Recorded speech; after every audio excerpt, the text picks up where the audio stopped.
I don't give a fuck about anything. I'm just happy I laughed like that. Woo. Oh my I God. don't know how to drink this. Now it's a serious business. Oh my God. I love it. Oh, Tim, you were so meant for this, bro. By the way, What you got here? What's this doing? Manaloo sparkling water. Ooh, clearly from Hawaii. Hawaii and Dollar Tree, 99 cents. I was in North Carolina. Shall we cheers to Let's try it. Manaloo? Sure. Manaloo, thank you for the fake sponsorship. We appreciate y'all. Oh. Why is there chemicals coming out of it? There's fucking fumes coming out of it, bro. I'm kind of scared to. Oh man, that is gas. Like literally gasoline. That's not water. No. That's not water. It's not helping with the neuro gum. Oh, the flavor palette on the is this tahini lime? Oh, okay. All It's right. a hint of lime.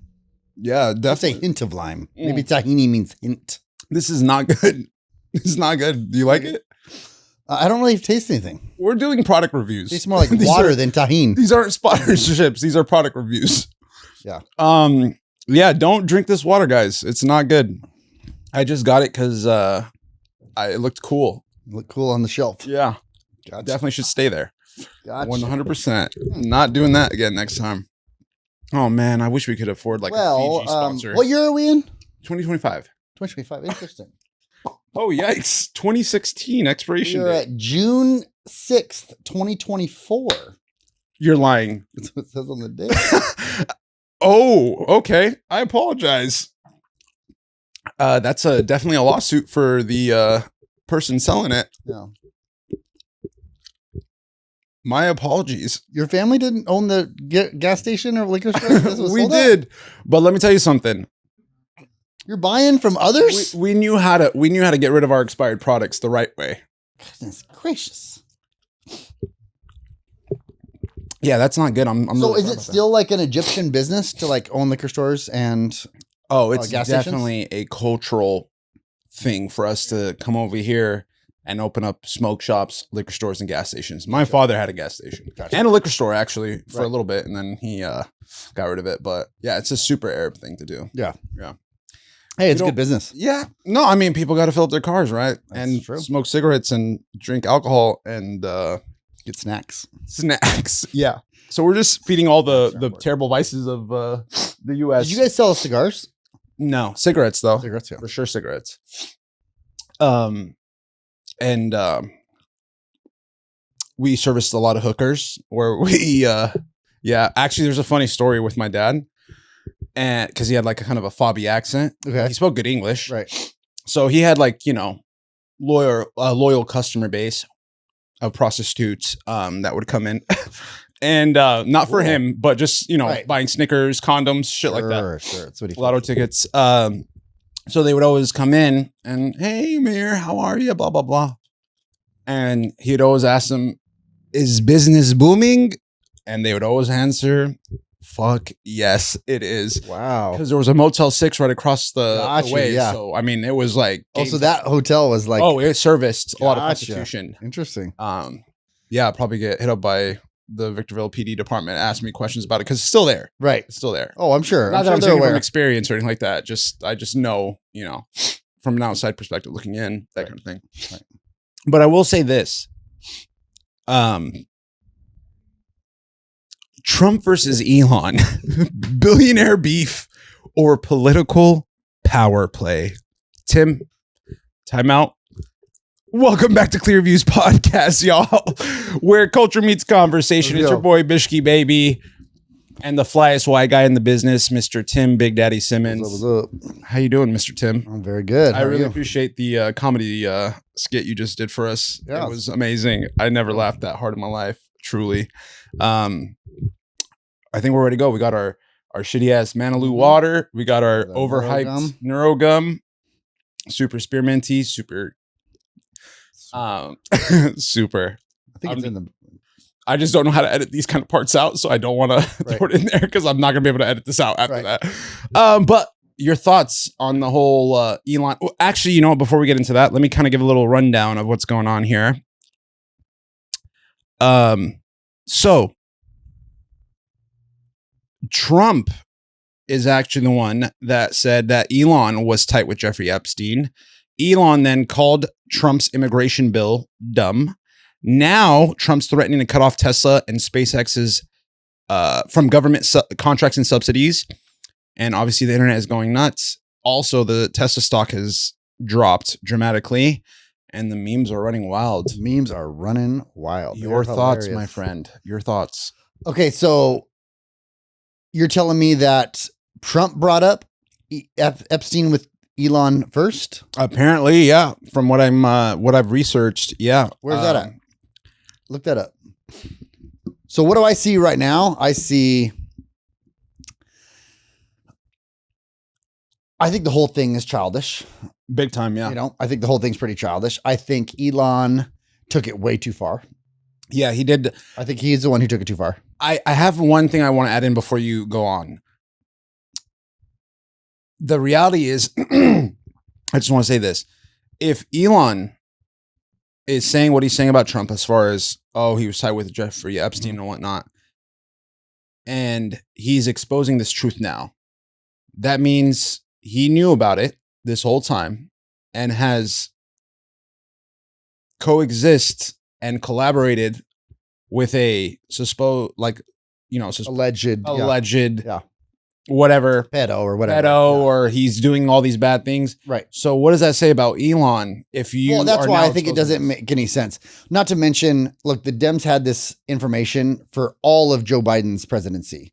They went after all of this nonsense court cases, blah, blah, blah, all the way down the list. Everybody knows it. Yeah. So you don't think that they would have went after Trump if they had any evidence based on that? Yeah. And then now all of a sudden Trump's FBI and Trump's these guys are going to be like, so it's all ridiculous. That's why I think Elon saying that, it sounds like he just is losing it. Like, to me, I don't think he is. He must have really needed those subsidies.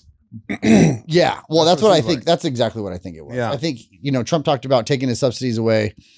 I think Elon also is extremely arrogant in saying that Trump wouldn't have won without Elon. I do think it helped Trump. Absolutely. For sure. But dude, the Dems had Kamala. Yeah. Like it was Trump against Kamala. Like, I'm sorry. Like, yeah, Kamala wasn't winning. Fight. Yeah. Right. Yeah. And so at the same time, Elon helped, but did he win? No. We were all voting for Trump regardless. 16. Yeah. Like anyone with half a brain was already voting for Trump in half a brain. Right. Or in in 2016. So I find it to be ridiculous that now they think that only reason he won was because of Elon. Yeah, no, that's far-fetched. Completely disagree. I think Trump, we've already been MAGA this whole time. Yeah. He came on, like I was listening to someone who was talking about, Trump already went through the storm. Yeah. And after it became kind of socially acceptable to vote for Trump, because everything was anti-Trump. He's the worst. He's a racist. He's a blah, blah, blah, blah. After all that smoke cleared, now Elon jumped on and said like, oh, I'm voting for this guy. He's the only one. He's the greatest. He's this, he's that. And then now all of a sudden your subsidies get taken away and you. Sorry, bro. I'm sorry. This gum's working, doc. Oh my God. I am so sorry, but holy shit, NeuroGum, you work, dude. I am fucking wired right now. I am singing to your soul, Tim. Keep going, bro. I'm so sorry. I apologize. Oh, that's hilarious. I'm so sorry. NeuroGum, awesome. Get at us, please. Whoo. Okay, I'm sorry. Dude, I am fucking. Really? It's like that. You are like glistening right now. Woo. Okay, my bad. Continue. Subsidies, Trump. Yeah, so I just think Trump is, once he starts taking away his subsidies. Yeah. Then all of a sudden, I think he gave $300 million to Trump in his campaign, and I think he bought his way. He thought he was going to buy his way into everything, like you said. And I think this is another reason why I like it Trump because it looks like he can't be bought. Right. Even with somebody right next to him in his corner that everyone would demonize him for. Right. And it looks like Trump is the president. Yeah. I'm sorry to Elon, you paid the $300 million. That doesn't mean you're going to get everything you want.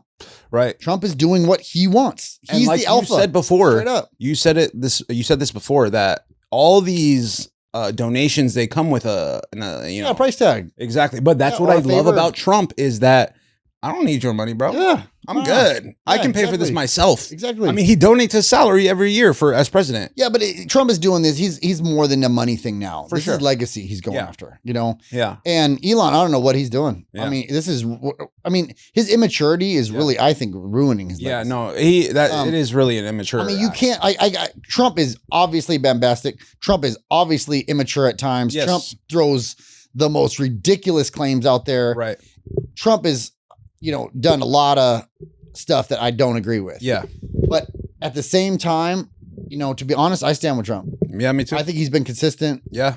He's the only one that's ever come in and actually got shit done, Yes. bro. And I also think like I said, he's going after legacy. He's looking at it more of like what is actually good for the people. Right. Elon posted something like, Trump's got 3.5 more years. Elon's here for the next 40. Yeah. And honestly, I think that's even like a show of like how immature he is. It's not about Trump isn't yet. You're right. Trump only has 3.5 more years. Yeah. And he's looking to expand his legacy and make himself to be, I think, the greatest president of, I wouldn't say of the country's history, but I mean, at least I think he's throwing himself up there. Yeah. I really do with what he's trying to do. Yeah. And where he's just not trying to line his pockets, line his friends' pockets. Yeah. I think he's actually trying to do those things. Yeah.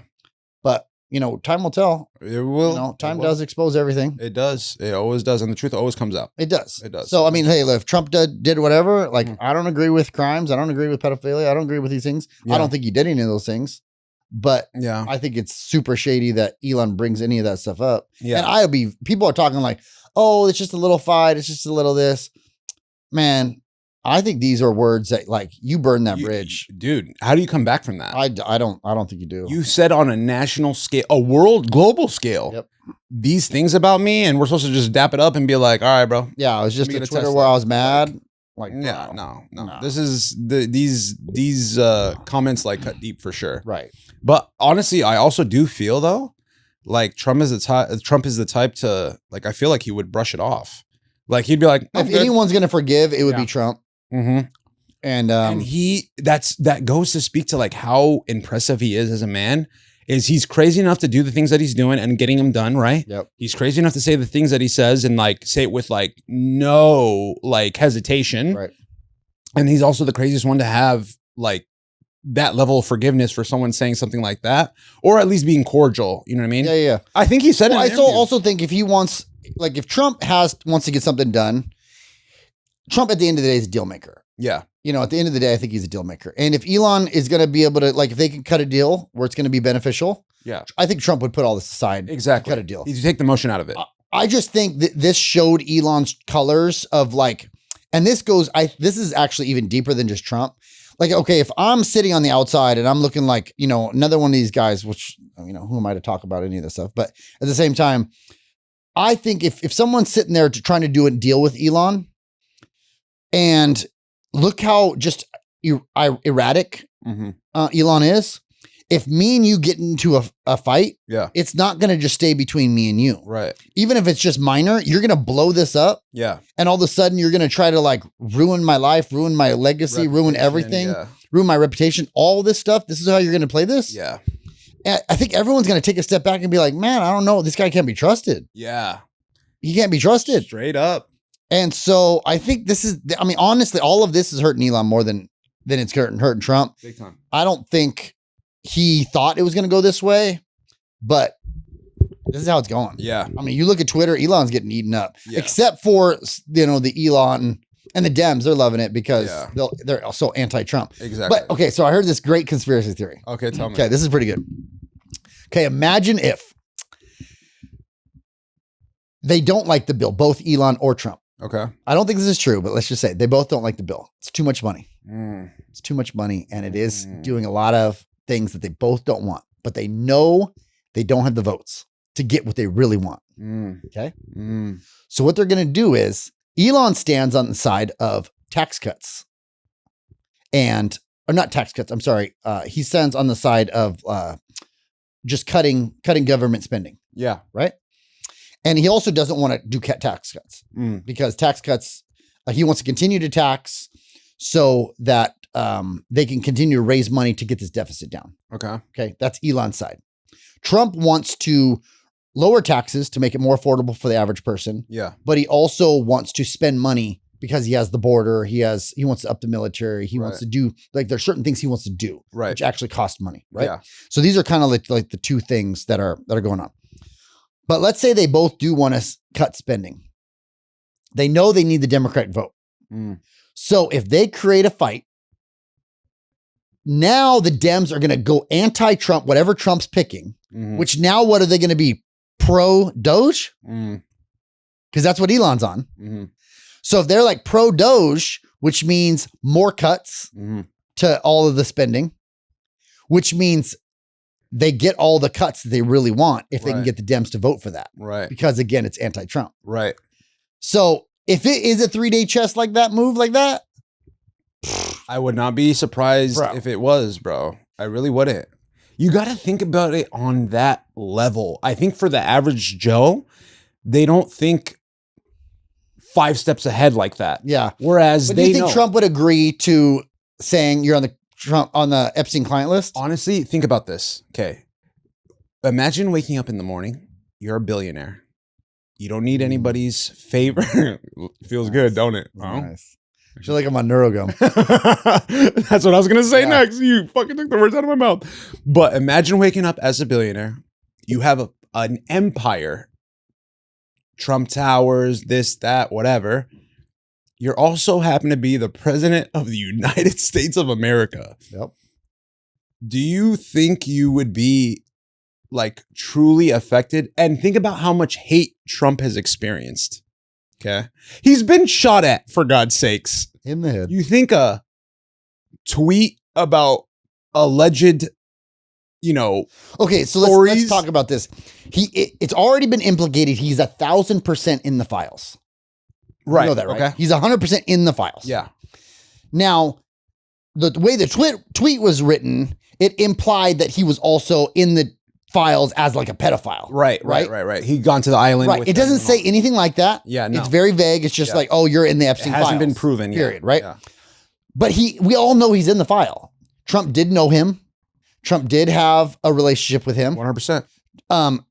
There's a bunch of stuff where it comes out that Trump, he banned him from Mar-a-Lago once he found out that he was messing with young girls. There's a whole slew of information out I think there. Trump's the only one that helped out the victims too. Yes, he did. Yep. Yeah. He helped out I think it was the DA down there. Yeah. To like come up with, he gave them evidence and told them he'll work with them and talk to them about whatever they needed. Right. So there's a bunch of stuff that actually Trump helped out supports to stop whatever Epstein was doing. Right. And this is back like 2009, 2015, before he's even president. They were asking questions and Trump was also against him then. Yeah. So this is not something new, right? Right. So anyways, he is in the file. Yeah. So again, now could Trump just be like, they could be doing this because like, yeah, I'm in the file. So let's play on that. Throw it out there. Exactly. So, I mean, all of this could be true.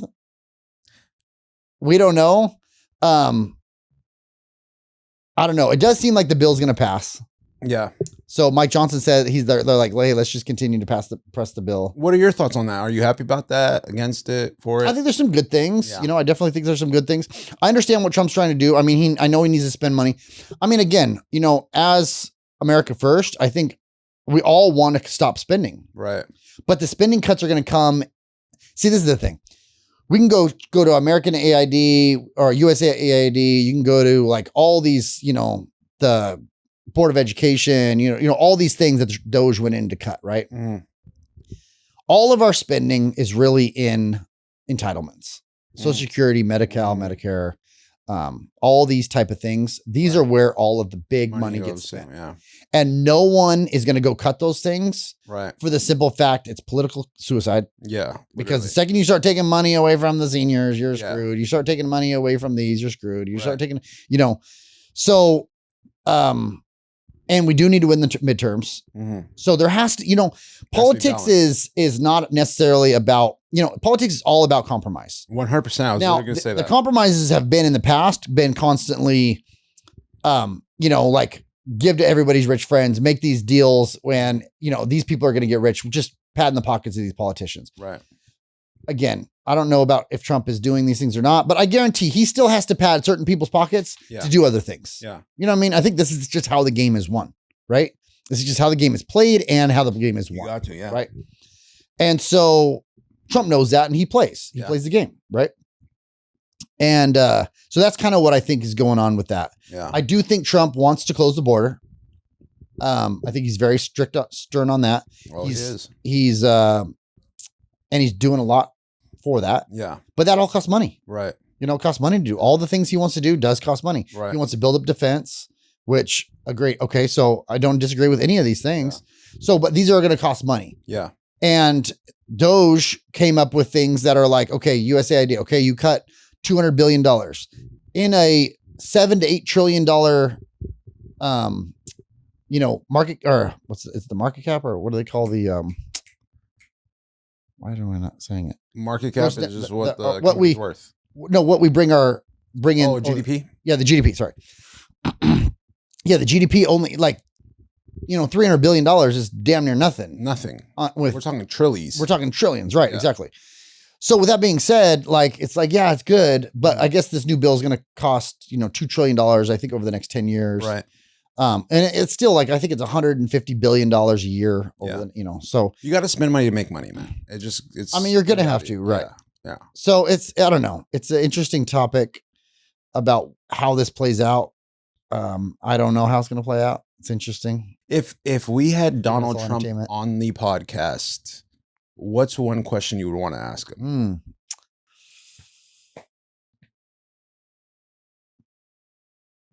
How are the freak offs? The Wild King Nights. Yes. Oh my goodness. I don't know. I don't really have any questions for him. Really? Yeah. I guess I could come up with something. I will say this though. What would you ask him? Donald, I want you to think about this. You're all about publicity, right?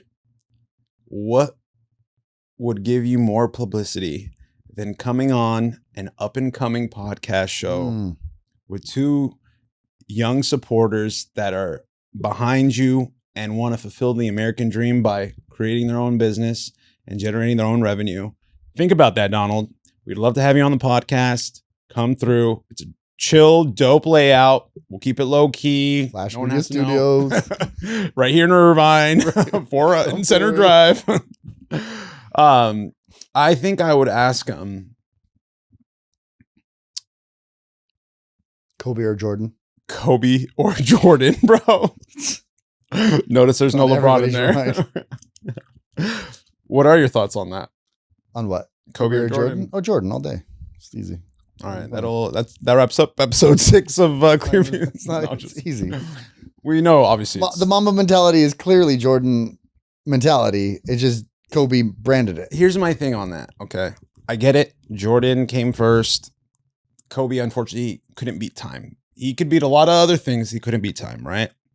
Also, R.I.P. Kobe. He's the only person that, if you ask me who I would want to bring on to the podcast to interview, would be obviously him. And it just sucks that he's not here anymore, man. It freaking kills me. But I think Jordan created a way of playing the game, right? He was the first of his kind, right? Yeah. The way the game was played before Jordan was very 40s basketball. You see the short white guy will drop him down, probably have Jewish. There was Chamberlain and there was I know, but they weren't like Kareem. They weren't like they weren't like skilled. Jordan. Yeah, no, definitely not. They were good. Don't get me wrong, but they weren't like the eye test. Jordan had flow. Yeah, he made it look like dope. 100%. The best. I agree with that. Okay, but for me, the reason why I think Kobe is the GOAT is, one, he had the balls to say, hey, if that is who you're saying is the standard, I'm going to do what he does and I'm going to do it better. No one in the NBA now or previously, or I guarantee you probably even in the future, could go to the level of detail of copying and implementing, improving on it. Of course. That level of play. I mean, I'm talking about details here, like the way he moves, the way he shoots, his form, having the tongue out, all those things Kobe did, but in my opinion, it was 2.0 version. Right. He mastered it. Jordan created it, but Kobe mastered it. And I will say this, when you think of what a GOAT embodies, okay, greatest of all time for that sport, right? What do you think of when you think of the greatest quarterback, the greatest basketball player, the greatest golfer? It's the work ethic, the drive, the commitment to your craft, the like unforgiving obsession with it. Kobe had all those things. Kobe didn't take 2 years off to swing a bat in a random ass sport with some random ass people in fucking D2 or whatever the hell it was. He also, like, to do what he did during the 04 season with the stuff that was going outside of his life with the case, and to show up in games and still destroy it when your life is literally on the line, like, to me, that speaks volumes. So in my opinion, he's the GOAT. He will always be the GOAT. And I'd love to hear a rebuttal to that. Well, okay. So is someone who paints a beautiful, one of a kind, the Mona Lisa. Okay. Okay. The original. Okay. OG. The OG. Okay. Okay. Okay. And then you got somebody who comes in, paints the same picture right next to it. Okay. Maybe makes little tweaks, and maybe, like some might say, is a little bit better. Okay. Okay. I get you. Okay. That Kobe had the work ethic. He had all those accolades, right? I don't disagree. Yeah. But I think the way Jordan played the game and the way he was able to do it his way with no one else to mirror his game off of, okay, I think speaks volumes for him. Okay. Okay. When I watch a Kobe game, I think we can all go over the numbers and the LeBron most scoring and and most this, most that. Like, Jordan's got all the numbers too. Yeah. He's got all the numbers. So does Kobe. Okay. Kobe does too. No question. Yeah. One of the best arguments of Kobe is how many times he was double or triple team percentage. I think it was like 30 something percent. Oh yeah. Jordan 21 and LeBron was like 10% or something. Yeah. Like that. No need to double. So yeah, there's no question. Right. You're Kobe's balling. Yeah. And but with that being said, Jordan is, for one, first the original. And then if I'm to watch, just the eye test is how I judge greatness, right? Jordan just flowed. Okay. The boy he was smooth with it. He was. Smooth with it. He was. Everything was just nice and just a nice flow to him, right? LeBron clunky. Very. Just clunky. Like, he's big, he's beefy, Take that away, he's running though, around. he's nothing. He's just not smooth with it. Yeah. I mean, he's kind of like, it's just jerky. It's not like all like it's not graceful. Right. No. And I don't think Kobe was nearly as graceful as Jordan. Just straight up. I don't think there's been a play. I think Shea might be as close to as graceful right now. More so than Kobe. No. I wouldn't say, I'd say right now in the league. Sorry, not more than Kobe. Okay. I'd say right now in the league, I would say Shea is probably as graceful as it comes in the league right now. But I don't think no one's mirrored Jordan on just gracefulness of, like, dude, his jump shot was graceful. His turnarounds, his fadeaways, his to the hole is just graceful. Everything was just he just had the style. He did. Everything was style. But you're telling me that Kobe was not graceful like him? Not like that. Have you ever seen the side-by-side with Kobe and Jordan? Yeah. Videos? Yeah. Bro, it's identical. It doesn't matter. Jordan did it better. No, I have to disagree. He just did. This is the first time I've ever disagreed with Tim on anything. No, Jordan did it better. Jordan, he just carried himself better. That's all he did. He did it first, and that's it, in my opinion. Kobe did it, but he did it in a more aggressive age. Like, I will say this. Jordan's age, yes, was very physical, especially those Detroit series. He got beat up for sure. Yeah, all the series. But I will say that the reality is, as time goes on, the game has gotten better to a degree. I feel like now it's just strictly like offense based, 3-pointing and all that. It's not even fun. Yeah. It's horrible. So I feel like out of the three, we'll say Jordan, Kobe, Jordan, LeBron. I don't even want to say his name before Kobe. But no. Before that, or before when you look at those three players, right, and the eras that they played in, for sure, Jordan and Kobe had it harder defensively, 100%. Yes. The game has become more spread out now. It's more fast paced. It's, like I said, more 3-point shooting and whatnot. And you just mentioned it earlier. Kobe was triple and double teamed a lot more than Jordan was. Yeah. Again, I just genuinely feel when you talk about the word GOAT and you think of what a GOAT embodies, right? The Kobe is that person, like committed. How many championships Kobe got? Okay, so see if we're gonna hold on though. How many has he got? He's got 5. Okay, but this is why 8. This is why the stats matter. Okay, and no, this is why that stat matters in particular. Okay. Kobe also had in his early years probably the most dominant player that has ever existed on his team. Shaq was a monster. He was, a straight monster. I mean, the NBA had never seen anything like him. No, right? Yeah. And so those first few championships are kind of Shaq's championships, right? Do you know do you know the stats that they had during those two? Well, okay, stats are going to be a hard judge because attention isn't applied. How much attention does a team need to apply to Shaq? Okay, I get what you're saying. Okay, you're right. Compared to Kobe. Okay, you got to put attention on Shaq, of course. Or else they're just going to go to Shaq and Shaq's going to do his thing. So let me ask you this though: the 5 Hall of Famers that Jordan played with, they were only Hall of Famers because they played with Jordan. So you feel like Scottie Pippen on his own would have not been a Hall of Famer without Jordan? I think he would have. No, I don't think he's a 1. I don't think he's never been a 1. I don't think there's no one on that team a 1. I see. You don't have to be a 1 to be a Hall of Famer. See, that's where I disagree with the Hall of Fame. Then, like what I mean. I think Hall of Fame should be for 1s. Only 1s. 1s. I mean, Scotty would probably be a close 2. I mean, he might be able to be up there, but no, Scotty was a great player. But at the same time, what about a guy like Dennis Rodman?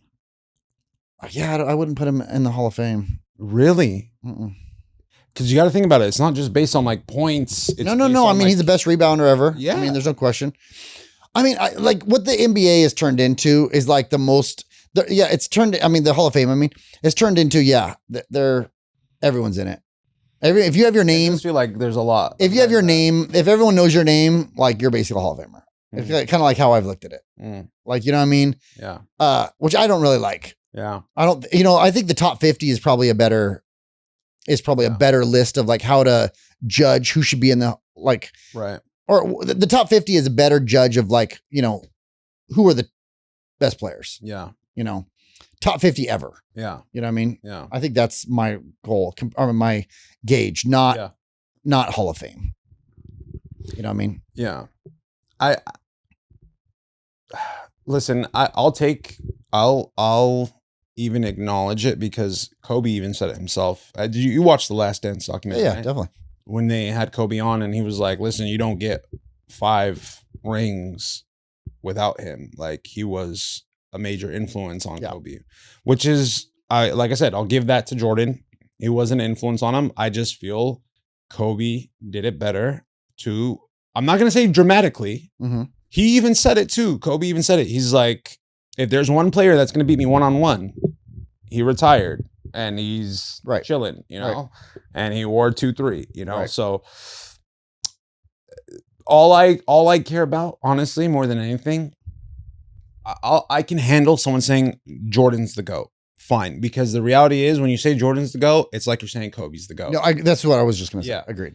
And when you say Kobe's the GOAT, it's like saying Jordan's the GOAT. Yep. But the one thing I cannot effing stand is hearing that LeBron James is the GOAT. Absolutely not. It literally boils my blood, especially when they have those conversations and they consistently disrespect Kobe by not putting him in that combo. Oh, yeah, constantly. I don't understand it. I'm just like, so the past 20 years that he played, like, we're just chunking that off to he's like a subpar player, bro. Right. Like 81 in one game, 60 on his last game, dying 60. Comes back from an Achilles injury in like 6 months and it was supposed to be like 14 months. Right. I mean, played with countless injuries and was successful. Like, Yes. he played in the finals with a broken finger that people don't even remember or even consider. Right. And he was balling. Right. You know what I mean? Like, no, Kobe had it. The one thing with Jordan came in, and when he left the game better. And this is one thing I love about the Jordan Kobe thing is the real recognizes real type thing. And they like Kobe, he gives it up to Jordan constantly about how they would talk. Yeah. Jordan would give him all this information on like how to do this and how to do this and how, they really bonded afterwards for sure. about everything. Right. Jordan saw it in him too. He was like, of course. This guy's got it. Cause he Jordan only wanted this is what he expects people to do. Jordan has that disease of competitiveness. Kobe had the same disease. Yeah. Same thing. Right. Yeah. And so he'll sacrifice everything. Right. For the things that he wants. And there's nothing more you could say than that. But Kobe left the game better. LeBron's leaving the game way worse. You think so? Oh my goodness. So you don't think guys like Shea and guys the game's horrible. Nobody wants to watch. NBA's down like 40%. Really? Yeah, nobody watching. It's awful. Yeah. Who wants to watch 3-point contests every game? Yeah. 40 3-pointers a game? Yeah. It's quite a bit. Who is going to the hole? Who's the best dunker in the league right now? Ant? Ja? I mean, come on now. Oh. I mean, Blake Griffin would blow them boys out the water. You think so? Yes. Where's the Vince Carters at? Where's the Tracy McGrady's? These boys would fly. I don't know, man. Ja has got some hops. Ja has some hops, bro. He does, but he's too small. He is, but I think that's what makes him more impressive. Yeah, I know, but he's too small. Ant, he's not likable. Have you seen some highlights of Ant? Yeah. I mean, my boy, they're saying how there's a conspiracy that he's one of like Jordan's illegitimate childs. Yeah, but it's just different. It is. I agree with you. It's just, they're not. There's no more grittiness in the defensive end for sure. Yeah. It's fun. It's my favorite thing to see Kobe do, there's two things that will ever be cemented in my brain when it comes to Kobe. Was when he would lock in on D. Because I used to literally, obviously, I idolized him. So when I played in high school, I tried to mimic everything he did, right? Literally to the T. And he would do this thing where he'd pull up his shorts and he would like lick his lips and get ready for D. And he would just like get low. You don't ever see that anymore. Guys are usually standing up his shorts, oh my lick his God. Lips, and get ready for D. Damn, Woo, your boy Kobe, boy, come your out boy Kobe, right at all. I apologize, boy Kobe. Give me Playboy. Look at me, damn. I didn't know this. This gum definitely has some gay in it, bro. Woo. This gum for sure has some gay in it. Okay, me less. Oh my God, I am so sorry. I apologize. Let me spit this out. This needs to come out of my mouth right now. Oh my God, I can't stop. Okay, so that will forever be like cemented in my brain. And my most idolized play that Kobe ever made on the offensive end to show that he was the GOAT. I hope you know what I'm talking about. It wasn't anything in the playoffs. It wasn't anything like that probably people even think of. But it was a game, I believe, against the Clippers. Matt Barnes was guarding him. Okay. And Kobe had his jersey in his mouth as time was winding down. Just casually, with jersey in the mouth, goes in, goes to his left, crosses Matt gorgeously, and then sinks the jumper at the buzzer. Okay.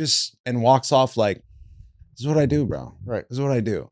Where other people would be like, not that laid back about the clock winding down. You have one of the best defenders in front of you. Matt Barnes was a very good defender. And he just I'm going to show it to you after the podcast because you need to see it. But those two plays or those two aspects, like they just are embedded in my brain for Kobe. Just embedded. Tell me one of your favorite Jordan memories. I mean, and don't say so many. Because Kobe has a shit ton too, but I want to know if you really think he's the GOAT and you're really a fan, you should have at least one or two plays. The come up and come back down for the left. Right. I mean, these are iconic. The shot at the buzzer and then he jumps up and, the fist bump. Yeah. I mean, these are like iconic. Yeah. Yeah. The free throw line. The closed eyes was dope. The free throw line. Yeah. The closed eyes at the free throw line. Yeah. The free throw line dunk. Okay. I mean, I know Dr. J did that first, but at And Jordan did it with style. Sick. Yeah. You know, it made it his logo. I mean, that is literally his logo. I mean, there's just like, this is what I'm saying. Yeah. Like he's got this like just album of of things that he created. Right. You know, like you said, just telling Dikembe, welcome to the NBA. Yeah. You know, I mean, these things are just iconic. Fair enough. For his time, right? Fair enough. And yeah, I mean, that's why I just say there's nothing like him. Okay. You know, there's nothing like him. I think Jordan had the hands. That is one thing even Phil Jackson said. He's like, Kobe just didn't have. When they asked him, like, hey, who's better between Kobe Jordan? Yep. I think Phil said if Kobe had Jordan's hands, he would be better. Have you seen them things? They're huge. They're giant. I mean, he just. No, it was the second he grabs the ball, pick it up anytime. Did you ever see the play where he got like it was a full court pass to him and he went up with one hand and caught it, right? With one hand, brought it down, still palming, right. That's insane. Yeah, it's like that is very catching a baseball, and that's then amazing. Yeah, that is amazing. Yeah, I mean, I think that's one of the things that made Jordan be able to do the things he did. Yeah, right? Oh for sure. You know, I mean, I don't think anyone. You know, that's one reason why it stops a lot of players from even competing against him. Is his hands. Yeah. I don't know. I mean, also, to this day, who's buying Kobe's? Who's buying Jordans? True. Jordans are the staple. I think I heard something that they stopped selling Kobe's or something like that. Yeah, that would suck. I would be. I haven't seen anybody wearing them. I mean, you still don't see nobody wearing them. There was a story actually about how Kobe was unhappy with Nike, and he had a business partner that 3 months before he passed away, he told that business partner, he's like, I'm going to leave Nike and I'm going to start my own shoe line called Mamba. And I mean, that's another thing that I'm so upset about is like, he was just getting started. Now he's like, literally competing against Mamba. He's going to crush us. Dude, could you imagine? I actually heard another conspiracy. Bro, you don't know. I heard another one. I heard that Kobe, and this is, I mean, we can look this up. He was in a lawsuit with a Chinese company that was selling a supplement called Black Mamba. Okay. And they had like an illegal substance in it. It was like a workout supplement. And he was in the process of suing them. And he was supposed to be in court 2 days after the accident. So there was a lot of theory behind that. You know what? Dude, stranger things have happened. Exactly. Stranger things. Honestly, have happened. They really have. They have. They really have. I mean, it is a pretty crazy story. The guy had the pilot had 15 years of flying experience, like military flying experience. And you're telling me some fog got him? Yeah. Some fog? All get a mountain. In LA? You're not, and he flew Kobe around all 20 years. You're telling me he never flew in fog and he before? Didn't know that there was mountains at this, Bro. Yeah. No. There. Point. It's silly. Me, man. It's interesting. I literally mourned when I found out. I'll never forget it too. One of my boys, shout out Sam, called me or texted me. I was working at Verizon again at the time, and I was on an off day. It was a day off, and he texted me. He's like, he sends me this TMZ article, and it says Kobe dies in a helicopter crash, and I was like, not funny, bro. Yeah, it's exactly. Like, don't fuck around like that. Right. It's not. I'm not laughing. Yeah. And then he's like, no, bro, it's serious. And I was like, stop. And he was like, check. So I'm like, okay, if I go to ESPN right now and I see a red bar at the bottom saying breaking news, right, I know it's true. I'm like hesitating. Yeah. Clicking. I'm like, please God, please God. And it comes onto ESPN. Yep. Sure enough, red bar, breaking news, Kobe Bryant passes away in a helicopter. Right. And I just break down. It was so bad, my breakdown. My parents heard it from downstairs. They come upstairs. And it was like a movie. You like stub your toe? No. Dude, I was like that emotional, no offense, white girl that was just upset. Get out of my room. And I'm like throwing pillows at the door and stuff. And they're like, what's wrong with you? I'm like, Kobe died. Who? And they're like, Kobe. Who's it? Oh, Kobe. My dad was a Kobe fan. Yeah. But yeah, dude, I was freaking devastated. It was not. No, it was a bad day for everybody. And honestly, it actually was part of the depression that I went into. Because think about this. My idol dies in 2020. My father dies in 2021. 2019, I broke up with my ex-girlfriend. Like, it was like back to back to back. So take that, Martha. I had back to back traumas too. Yeah, she's like, I don't give a fuck. Other question I want to ask you. Have you like? Tell me about some of your celebrity experiences because I have a funny celebrity story I want to tell. Celebrity experiences. Yeah, like have you met any celebrities? Didn't I tell the Arnold story already? You did tell the Arnold story. Yeah. So there's that one. That one's pretty interesting. There's a cool Dwayne Rock Johnson one. Please. So at Gold's Gym, this is another thing. So working at Gold's, the Rock's in there, and you know everyone. There's a vibe when the Rock's in there, right? I've only been there.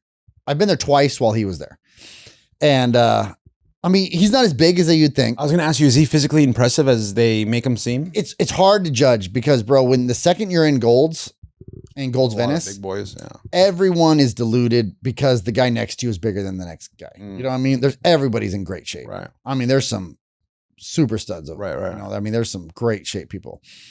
And from all over the world. You know what I mean? I mean, there's some 7-footers over there that are jacked. Damn. There's this like Dutch giant guy. I don't know if you've seen him. The Thor guy over there. Magnuson? No, not Magnus. He's another guy. No, Magnuson is more of like a, you know, he's a power lifter. Yeah, strong man. Yeah. But there's this Dutch guy who's, dude, I was like, what the heck? I mean, I think he was like 7. And he was like 7'3". He's becoming famous. He's becoming more popular. Okay. There's a bunch of guys in there, you know, that are just giant. And then, you know, there's also a bunch of professional bodybuilders who are walking around at 300 and something pounds, like jacked out of their mind, right? So there's these things. But so anyways, The Rock is in there. And, you know, anybody who goes there all the time, you know, you see all these people, Magic Johnson, 50 Cent, you know, you see these people. Oh, sick. Nobody talks to anybody, you know, like the local people who go there, right? Right. It's typically someone who is new or something. New or a lot of foreigners are there. So they'll go like, oh, wow, you know, they've seen these people. So they kind of go up to these people, right? So The Rock's there and he tells, so a few people would go up to him. And I'm kind of watching him from afar and everyone's kind of like seeing the vibe. And he's all by himself. We're not just got headphones on. And he's decently big, but again, he's not as big as you'd think. And then also he is, he had a cutoff on a hoodie and just headphones on. Yeah. So guys would come up to him. Maybe as I was there for maybe 2 hours, maybe I saw like 3 or 4 guys walk up to him, right? Okay. And the whole time, extremely polite, extremely nice. Just like, hey, bro, I'm in the middle of my workout. If you catch me outside, I'll be more than happy to take a picture with you. Okay, fair enough. Right now, I got to work out. I got to get my workout in, right? Yeah. So, okay, sir. Thank you. You know, all this other stuff. Then the second a girl walked up to him, hey, can I get a picture with you? Of course, baby. Let's do this. Take the picture. Yes, sir. Man, I was dying. And that happened like 3 or 4 times too. Damn. So they got pictures immediately. And all the guys were just like, no. Let me hit my workout in. Damn. And I saw that firsthand. It was pretty good. Do you feel like you would be like that if you were a single celebrity on his level? Like what he did right there? Yeah. I mean, I don't know. I mean, it's hard to say, dude. Yeah. What you would do, who knows? I'm not gonna lie. If I'm being real with myself, I probably would be the same way. But at the same time, I hope I wouldn't be. Yeah. You know what I mean? I want to be fair to both. You'd want to take pictures with the guys? Exactly. Yeah, okay. I don't know what he was thinking. I would have taken pictures with the guys. I'm like, girls, you can wait outside. Make them wait. I think it would have been a more of a G move to say, sorry, I can't take a picture with you. Honestly, dude, yeah. You know what I mean? It honestly would have. Because that would show to his like level, like, baby girl, like, yeah, I have plenty of you around. Like, I don't need this right now. Right. Exactly. Because honestly, what is another, picture with a girl or something like that? Yeah. Like, really especially cares? if she ain't anybody like famous. But even if she is, who really cares? Were they bad? Again, it's even a more of a reason to like, to be honest, I don't remember. I mean, they were gym girls. You know what I mean? There's a lot of gym girls there. Like, you know what I mean? So.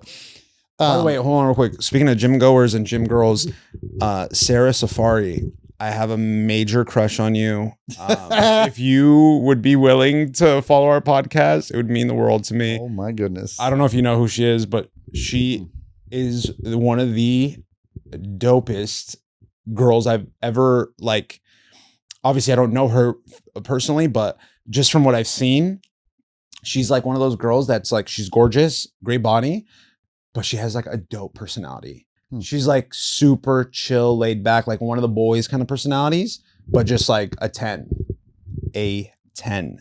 So I just wanted to get that out there real quick. Right. Brought it up, sorry. Speaking of bodies. Good luck. Yeah, thanks. Hey, actually, maybe we can get the internet to help us with this. Like, if we can get this message to Sarah, I would really appreciate it, guys. No one's gonna do anything. We're not even gonna comment on it. They might make fun of you. Probably. I hope so. Cool. I'll take it. Anything. Just say something, please. Fucking say something. I was gonna say, speaking of bodies, did you hear about this ban on skinny talk? Skinny talk? Yeah, I said it right. I did hear a little bit about it. Like you're not supposed to be talking about being skinny. That's what it is? I guess it's like a ban on these type of... Is it like fat shaming? It's like fat shaming, I think. Or body shaming in a sense. Or is it like talking about skinny people are better than? Or what is it about? From my understanding, it's like they're saying that the fact that it even exists, or the genre of it, that it's creating like body shaming, like and like dieting issues. Like people are like, oh, I have to be skinny to be famous, that kind of thing, or to satisfy the skinny talk requirements. And they banned it so that they don't create that type of pressure on people, I guess. Yeah. I mean, I can't get into any of that stuff. I think it's all ridiculous. Like, you know, please get into it. People need to be more responsible for themselves. Right. Stop being depressed because you heard something from somebody else. Stop worrying about everything. Especially coming from the internet, man. It's just like, dude, come on, bro. You can't worry about everything. Yeah. Like there's a problem. If you do anything, you know, it's just ridiculous. Everything you eat meat, you're horrible. You eat, you know, oh my gosh, you're a vegan. Do you know how many animals you kill being a vegan? How many rabbits and squirrels and all these things that they kill? They kill everything in these fields. Right. I mean, there's no matter what you go after. Yeah. You're causing some damage. You're causing damage. Yeah. Like but it's all stupid. Yeah. It's all Trojan horse. Yeah. It's all taken. Especially with these freaking extreme virtue signal diets, craps. Like keto, carnivore, all that. It's just like, dude, just make the healthiest choice possible. Yes. Get some exercise in, drink lots of water, and have at it, bro. Yeah. I think a balanced diet works for most people. I think there are certain things I know when I was on keto, like for my body's type, keto is one of probably the best things for my body type. Okay, yeah. And it is specific to your body type. Yeah, that's true. But that's my point. There are some people who are going to be able to be carnivore, and that's going to be great for their body. Exactly. Some people are going to be vegan. It's going to be great for their body. You know, you go down the list of like certain things that are being good for their body. Yeah. I noticed that when I stay away from sugars and alcohols, my body, and just really like any sort of carbs, really. Okay. My body reacts really, really well. Nice. Okay. You know, high fat and high protein, and you do well. Clean fat. Yeah. I do really well. Olive oils and avocados. My body really responds well to those things. Yeah. But yours might not. Right. You know what I mean? And it's a really hard diet to stay to. Yeah. You know? Yeah. Because I like rice. I like rice and potatoes. I mean, I'm still like I don't eat very much red meat anymore, but I'm definitely eating a lot of fish and a lot of chicken. Yeah. Now, for the viewers that are listening or watching, I'm aware of a blood test that you can actually take that will tell you. Yeah, I've done that. Okay, so tell me about that, because I actually want to do it. Where did you go? And I went to a doctor in LA. I don't think he's around anymore. I think he retired. He was. Know what the name of the test was? So maybe we can find it somewhere else. I could find it. Yeah, I could look it up. But basically, that's kind of what he said, that my body style reacts to sugar. Like if I eat a chocolate bar, that one piece, it's like I ate a box of chocolate. Wow. And if I have one drink of alcohol, it's like I drank the whole gallon of alcohol. He goes, so that's how bad my body processes those carbs. Gotcha. So, but those are my weaknesses too. Not the alcohol, but the sweets. I have a sweet tooth like crazy. Oh, really? Oh, no wonder you ate all the cookies that my mom made. Exactly. Yeah, okay. Exactly. Makes sense now. It all makes sense. It drives me nuts. But, you know, and also go through seasons, but I know the sugar is my vice, or that's what I turn to the most. Yeah. Especially at night before bed. It's horrible. But yeah, so it's a really good test. It's a great test to take. And it tells you a lot of different things. It tells you, you know, what foods are going to be better for you. Even red meats, and red meats are still good because they're high in fat and they're high in protein. Yeah. You know what I mean? So the red meats are good for you. Yeah. I think my body my body just acts good with high fat and high protein. I had a lady I worked with that she was on carnivore, and she swore by it. She was like, this shit has changed my life. I lost 60 pounds and I used to have like rheumatoid arthritis and all these things. And all that went away once she switched over to that diet. My biggest thing though, is obviously with my past in my heart, like I don't want to be on a high fat diet because I'm a little worried about the cardiovascular effects that I might have. Yeah. But like high fat is not cheeses. And that's the difference. Good fats, right? Good fats. It's not like oh, look, have a stick of. But I mean, carnivore is like have a stick of butter, though. Yeah, but then no, not carnivore. You're talking about keto? No, I'm talking about carnivore. But why would they have? I thought you could only have like meat, salt, and water on carnivore. Yeah, no, it's like meat, fat, eggs, shit like that. It's kind of like keto, but like so I was literally no carbs at all, just green, not even greens, like a carnivore meal, from my understanding, would be like an 8-ounce steak, like with the what steak? I'm not a steak connoisseur. What steak has like the fat around it? A ribeye or whatever. Okay, porterhouse ribeye, and like 4 boiled eggs, bacon, and literally a stick of butter is what I would see people eating for carnivore. Yeah, that's crazy. Yeah, that's wild. The butter thing was like, dude, that's like what? Yeah, no, it's a lot, but.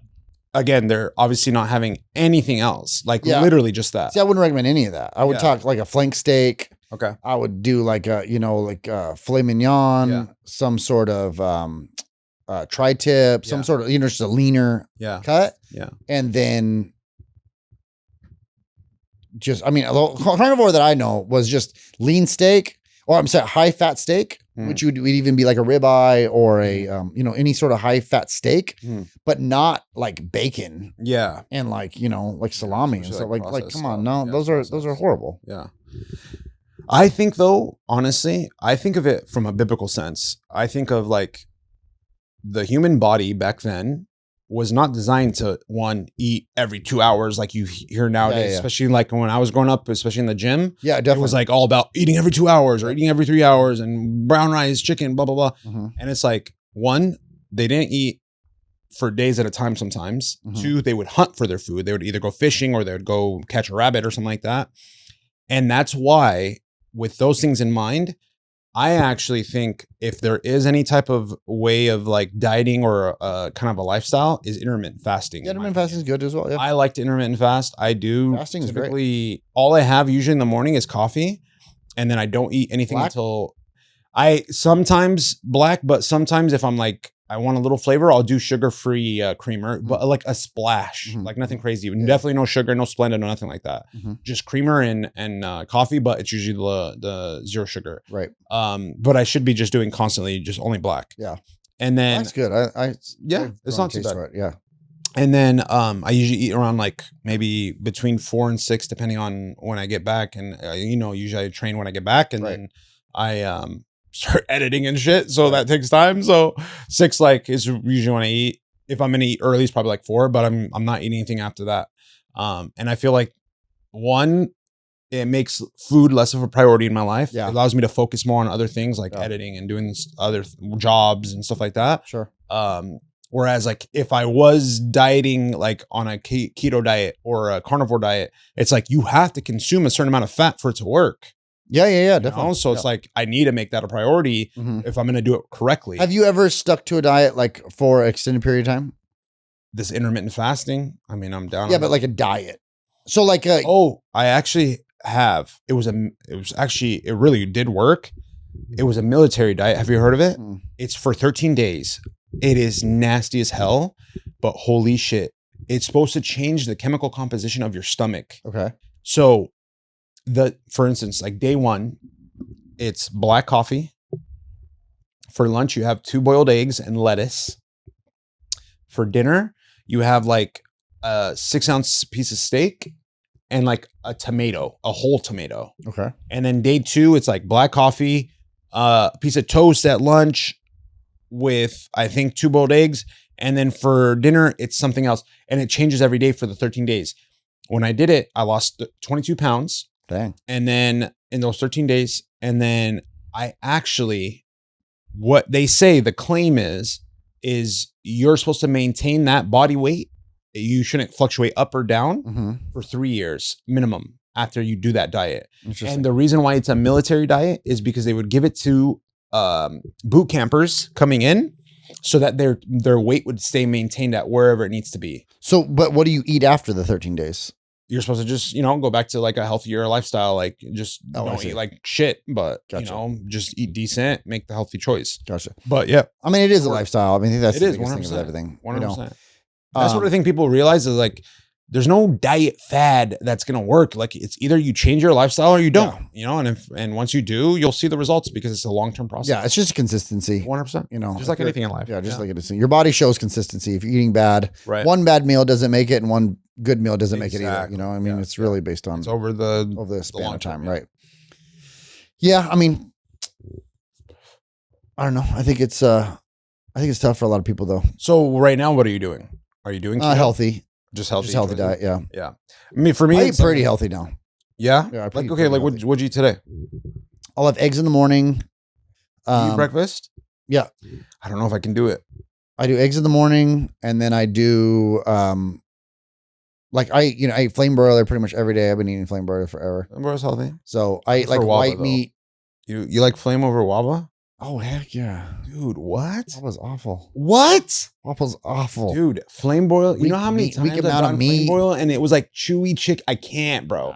Waba's like pure white meat chicken, and they have amazing salmon. Have you had their salmon? Yeah, I've had the salmon. Yeah. Really good. Tiny little piece, nothing. I mean, it's salmon. Fill up a grown ass man. Yeah, what's salmon? Yeah. So flame broiler is better. Neurogum user, bro. And 4 ounces. Flame broiler, I'll get like a white rice, white meat, no sauce on the meat. Yeah. Green onions, avocado. Yeah. So that'll be my lunch. And I pretty much have that every day. Either Either that or Poke Haven. I have those two almost every day. Oh, Poke Haven. Shout out Poke Haven. And then, by the way, Mark said he would appreciate a tip once in a while. Come on now. It's already priced too much. Yeah, bro. your day mine. Y'all need to chill on the fucking I come there all the time, bro. Yeah. We're giving to the cause. That is the tip. Coming a lot. 100%. Yeah. I'm just joking anyways. Yeah, I know. Yeah. No, seriously. And then, so there's that. And then, dinner is mostly like salad and a piece of chicken. That's about it. Or rice. Let me ask you this too, since we're on the topic of food. You're obviously successful in life. You can afford nicer things. Any good restaurants you recommend? Anything in Vegas specifically? Oh man, Vegas. No, I don't really. I'm a Vegas trip, and I want to know where I'm going to eat. Yeah, I mean, I can look some stuff up. I don't know the names of them really. I just kind of like hit up. We always go somewhere different. Yeah, I mean, I can't think. Have you've been to Vegas quite a bit, right? Oh yeah, a ton. Yeah. Did we go to Vegas one time, or was that someone else? No, I think we went. Yeah. Yeah. Oh, we went. Now it's coming back to me. We went. I'm not gonna talk about it, but we went. I remember now. Oh my God, I remember. Oh, we did go. Oh yeah, we went. Yeah. Anyways, I don't remember. So I remember in detail. Okay. But what do you call it? I was gonna say this. Have you had any crazy not like what what the people are probably thinking, but any crazy experiences in Vegas, like celebrity wise too? Like, did you see any crazy celebrities like that? I've seen Dr. Dre. Really? Yeah, where? Dr. Dre in the Caesar Palace. Okay. Seen him. Was he cool? Did you talk to him? Cage. I've seen Nicolas Cage. No. Oh yeah, I do have a good one.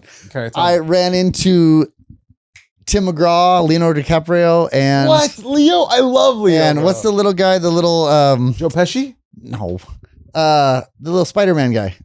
Tobey Maguire? Tobey Maguire. Wow. Yeah, Tobey Maguire and Leonardo DiCaprio. I heard Toby's a freaking killer in poker. Oh, maybe. Dude, I talked to Tim McGraw quite a bit. So we worked out in the Venetian Hotel at the gym. You just ran into him? Yeah, I just went to the Venetian. I was staying at the Venetian, and then I went down there and worked out, and he was in there working out. Sick. So he was there on his little tour where he played all the time. Okay. Dude, he was shredded. Really? Shredded. I'm thinking, maybe I'm thinking, because I'm not obviously. Tim McGraw, he's the one with Country, Faith Hill. Yeah, country, yep. But He the was guy I'm thinking jacked. is really? Yeah, he was thin. Okay. He wasn't thick, but he was just shredded. Maybe I'm thinking there's another guy. And then so me and him were talking, and we're working out right next to each other, and we just start talking, whatever. Really, really nice guy. And then as I'm walking out, Leo's there. Leo's a big dude. I didn't think he was that big of a guy. How tall is he, you think? I mean, he probably was 6'1", something like that. You're tall, dude. Yeah, he was a big guy. I was surprised how big he was.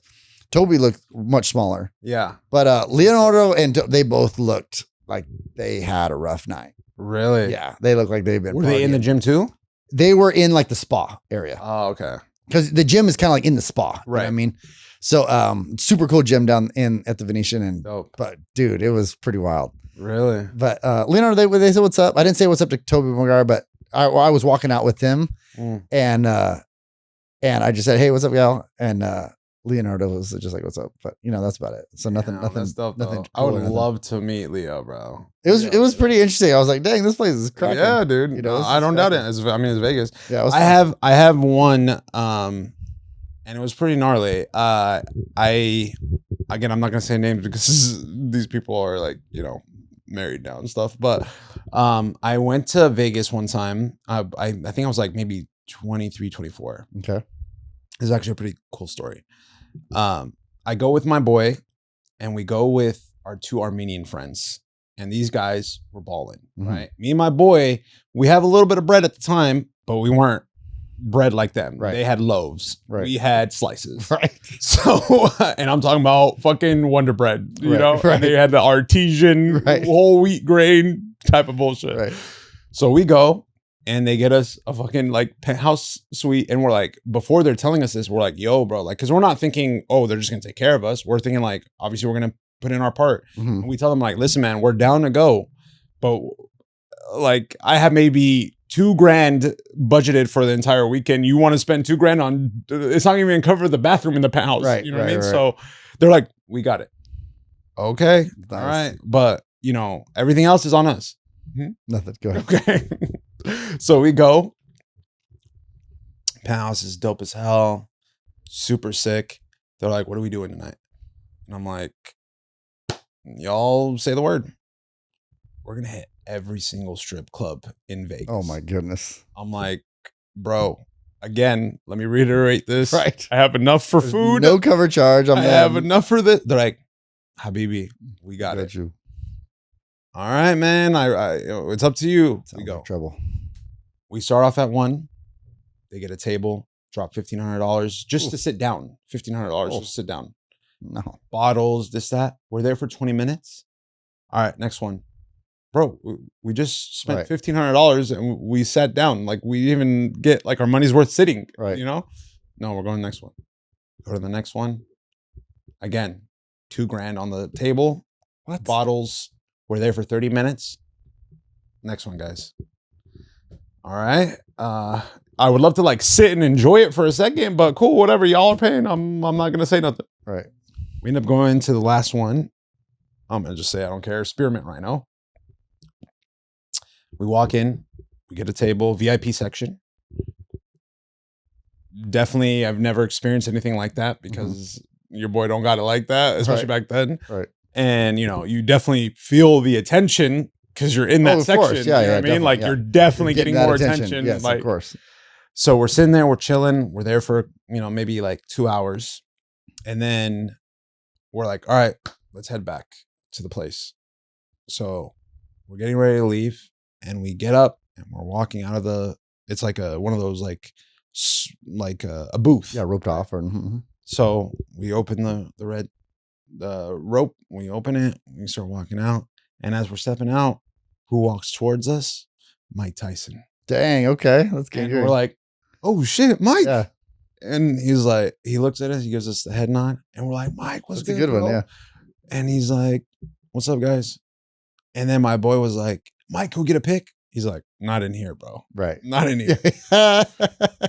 So he takes pretty girl goes up to him. Sure, baby, let's get a picture. Let's get this pic going, bro. That's just the way they are. That's just the way they go. So they sit down. He sits down, and we're like trying to talk to him, and he's talking to us. He's chill about it, and my boy asked him one more time, like, bro, one pic. He's like, nah, bro, not in here. Not in here.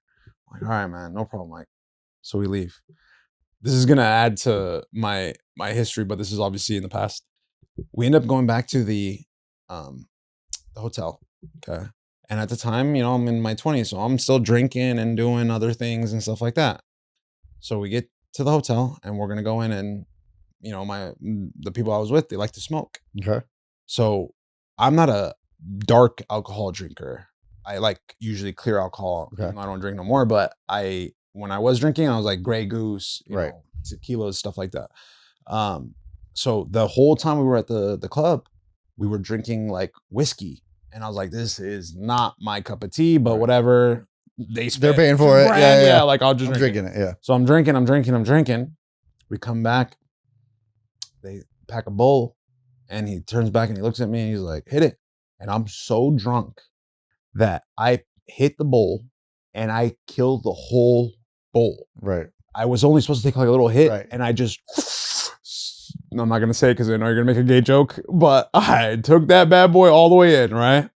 I get out of the car, bro, and I'm not joking, Tim. It just went black. Oh, no. And your boy went down for the count. They thought I was like dying. Right. And I mean, I swear to you, I was like opening my eyes. I could have sworn my eyes were open and I'm looking at them and all I see is black figures with a red silhouette around them. And I'm like, oh, I'm going to the other place. I probably should have not been at the strip club before I died, bro. I don't think God's too happy about that. Oh my goodness. So I'm seeing them do this, right?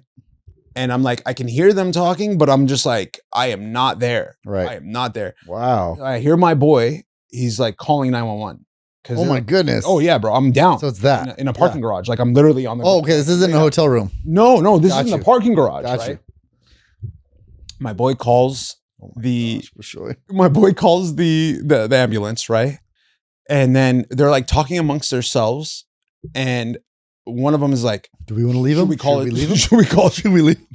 Should we go drop him off in the alley? Oh man, they were thinking about it. Right. They were like, should we call his family?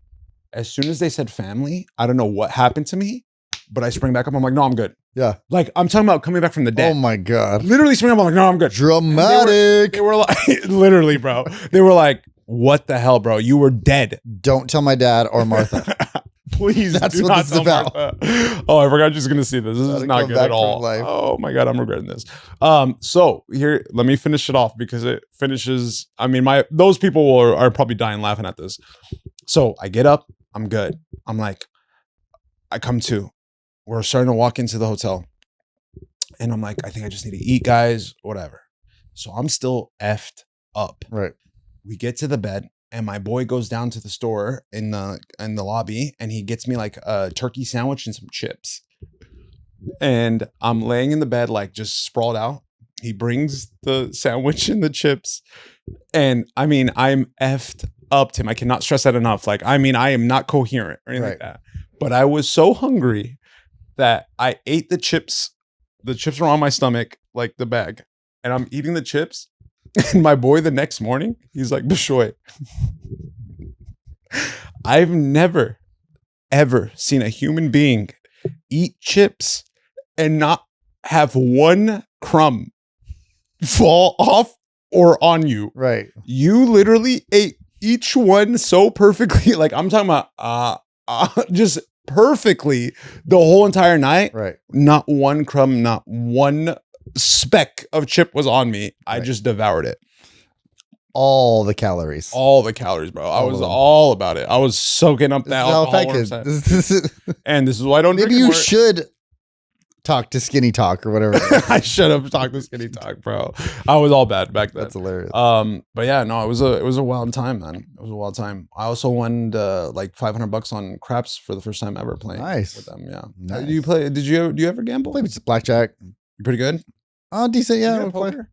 No, I've never really spent a lot of time with it. I feel like you would be like a excellent poker player. Yeah, I haven't really spent a lot of time. You're good with math and stuff like that. Yeah, but I haven't really spent much time with it. I don't know. Gambling is, I've always really worked hard for my money, so I've always really struggled. I get it. Yeah. Struggled with gambling. Yeah. For me, it's just I look at it like entertainment. Like if I'm gonna go pay, for an hour and a half, if I'm gonna go spend like $200 on a show or on whatever the form of entertainment, right? I'll go spend 2 hours gambling. Yeah. If I lose that amount of money, it's just because entertainment. You know about Mickey Mays? Yeah, definitely. Yeah, he's awesome. He was saying the same thing. He's like, if you are for the average Joe, you should allocate whatever you're going to spend on gambling as like entertainment. Yeah, if you were doing 100%. It for the thrill, right? You know what I mean? Yeah. dude, I was like infatuated with that guy when I first shout out Mickey. Yeah, he's dope. On the podcast. He's dope. He is, dude, and he's really smart. He's super entertaining. He's very smart. Yeah, he played the game right. Yeah, he takes it seriously. Like with the social media too. Like, he played it correct. Very, very correct. Yeah. I mean, the fact that he's even, still allowed in casinos and stuff like that is pretty insane. No, it's wild. I mean, 32 mil, bro. 32 million. He's got a lot of stories. Yeah, wild. A lot. Yeah. That's what I'm saying. And he gives all the hacks on, he talks about a lot of stuff. So he said that he would be willing to sell his formula for 50 mil. 50 mil? 50 mil. Holy mackerel. But I mean, when you think about it. Yeah, it's kind of like Kobe's going to teach you how to play basketball for 50 mil. Right. I get it. It's like his he's thinking it's going to be hard to do it without like actually going through it. And I think too, like, it's like, he's capable of doing that because he's like so good with it. Yeah. The average person. Well, he's took the time to learn this formula, right? Even if you're told the formula, like, spend the time and I guarantee you can figure it out. Like if you had that much passion like he did, and we're able to like, connect it all, master it all, right? Yeah. Mastery takes time. It does. And a passion for it. Yeah. You can't just be, if you have the passion for it, then they'll go do it. Right. I would argue that there's probably a lot of guys like him. Yeah. That just don't say anything. Right. They're sharp players. Yeah. Yeah. They just, they're very low key and they fly below the radar. But they say there's like a community of them. I'm sure. And they all collaborate. Oh, I'm sure. He says that he has his coach and best friend sitting with him and they have like a strategy going into it. Yeah. Like they take it very seriously. Yeah. No, I mean, bro, you're talking that many millions of dollars. I mean, you better take it seriously. Wild. Dude, it's super cool. Did you ever hear about the Phil Ivey story with the same game Baccarat? Mm-hmm. And it was what's the word? Pretty much him and his partner. It was this Asian lady that's known for this tactic. Man, I wish I knew what the word was, but pretty much they studied card brands that created the cards that would supply them to the casinos. And they looked for imperfections in the card that they could only determine. So he made up, like, this is something I learned from Mickey Mays. You can negotiate terms when you're a high roller player with a casino. Okay. So you can come in and be like, oh, you have $25,000 blackjack hands, max bet. I want 50,000. Okay. We'll give that to you. You're a high roller. I want nobody in the room with me. But isn't there like a limit on like, okay, we could do that, but then there's only a limit of like. So for his situation, he said he had like a $75,000 limit on blackjack, a $250,000 limit on Baccarat, and but he had to put up $3 million in front cash. So those are like usually the bargaining chips or whatever. But Phil Ivey and this chick, they studied these card brands. So when Phil Ivey negotiated his terms, he said, I want this specific card brand. Right. I want interesting. A Cambodian dealer. And because she's Cambodian and she only speaks Cambodian, I'm bringing in my Cambodian translator because these are all superstitions. That's how he framed it. Gotcha. So they gave him those terms. Wow. They come in, they won 20 mil between two casinos. Okay. Jeez. And one of the casinos paid him up front. The other one was like, we're going to wire you the money. And what they did was they went back and reviewed his play and looked for any discrepancies. And they noticed like there's something off here. Right. But apparently what they did was I guess the way these cards are made is like they're made in like pallets of the same card. So like all the aces are made in this. I'm sure. I'm talking about like thousands of them. Yeah.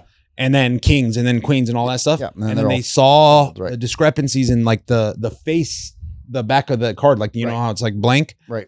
And they would look for like, okay, there's like a little speck on the aces here or whatever. Right. And they were able to, it's edge sorting. Okay. So that's what it's called, edge sorting. And they won 20 mil and then now they are being sued by the casinos for that money. Phil Ivey and the Asian chick. That's crazy. But here's the thing. See, that shouldn't be allowed. Here's the thing though. There's a law in Vegas that if you're caught cheating in a casino, it's a minimum of 5 years. Okay. Neither of them were ever arrested, charges pushed on them or arrested or convicted of cheating. Well, yeah, because they can't prove it. But that's the point. So if they can't prove it, then they didn't cheat. Technically, if you're talking from a legal standpoint. I mean, I don't find it cheating. I don't think it's cheating either. Like if they found an edge and it's not manipulating the cards, Exactly. then what? That's not their bad. No. They just took advantage They of took it. their... Just like the casino takes advantage of people all the time. Yes. Yeah. Exactly. Yeah. But again, they have the right to refuse business to anyone, obviously. Yeah, but if you go into terms and you agree on, okay, this is the game, too. Yeah. you know, and I'm able to like, you have a discrepancy in your cards that you don't even know about. Right. Like, how was that my fault? That's what I studied them and they made them work. That's their point. Yeah. Yeah. No, I would agree to that. Yeah. It just made me want to play blackjack and baccarat so bad after hearing all those stories. Dude, it's very enticing, but man, the odds are just not in your favor. No, definitely not. You know what I mean? But I will say this, again, learning from Mickey, that baccarat is supposed to be like 50-50. It's like the best odds. Yeah, the best odds. Yeah, I've heard that in Pai Gow, I hear, is pretty good. Yeah. Pai Gow is like you lose your money very slowly. Gotcha. Pai Gow. Yeah. You don't win a lot, but you'll lose it slowly. Yeah. I mean, I always thought roulette was, but man, green, that is like, yeah, that's the odd changer right it's there. like the 36-1, right? Or something like that. Odds on. Yeah, I mean, it's 36. I mean, I think all of them are that odd if you put it on a number, just like if you put it on a green. But like I'm talking about either put red or black. Right. The greens change those odds. It's not 50-50 anymore. No, now it's like, you know, it changes the whole odds, whatever the odds are. So what would you put it on? Black or red right now? I always look at the board. Really? Yeah, black. I'll put it on black. But right now. Put it on black. But at the same time, I don't know. Like I always looked at the board and like, you know, look at see like what's been coming up, stuff like that. Do you go with what's like, if it's like the last three have been black, you're going for black, or do you go for red because you're like, okay, odds are it's going to switch? Yeah, I know with those games, like the odds are like it could go either way. It can go, it's the odds are the odds. It's a percentage. You know, there's no really like feeling or to it. Yeah. I think it's just always a feeling. Yeah. You know, just go off of that. Yeah. Again, I'm not no gambler, so I can't really say like, I feel it. You know, I'm not successful at that, so I have no advice. Yeah. Do whatever opposite what I did, you're probably more successful than what I do. You know what I mean? I get that. I would put my money on you. Yeah. To go opposite of me, and I bet you walk out of there better than me. Okay, we can play those. Yeah, that'd be a pretty fun game. That way we can leverage our bet. Yep. I'm down with that. I did want to switch it over to something else too, actually. I've noticed, this is going to kill my game for sure. Hey. But ever since starting this, I've gotten a little bit more attention. Okay. From have you? Yeah. Good for you. But I feel like I'm in an awkward position because I'm just like, is it me or is it this? Odds are it's this, right? No, I think it's you. But I have an idea, and I want to talk straight to the camera when I say this too. I want to start a trend where I bring, because I'm single. Yeah. And I eventually do want to find a wife. Okay, I hope so. And I know where you're going with that.